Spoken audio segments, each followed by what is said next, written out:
Let's make some birria tacos. Add your dried chilies to a bowl, activate with some hot water, and let it sit. Heat up your pot with some oil.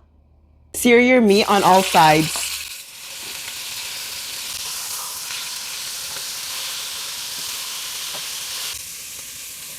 Go in with some tomatoes, garlic, and onions and cook till soft.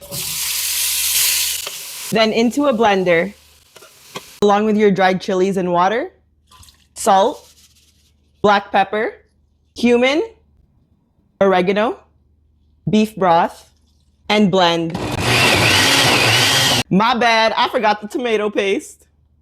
Add your meat back to the pot, some beef broth, water, salt, black pepper, and some bay leaves.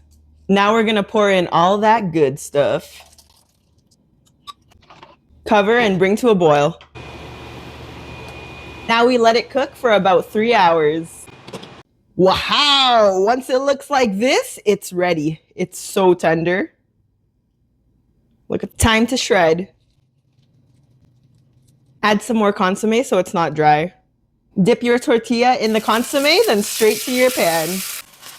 Add your meat, some cheese, and then fold.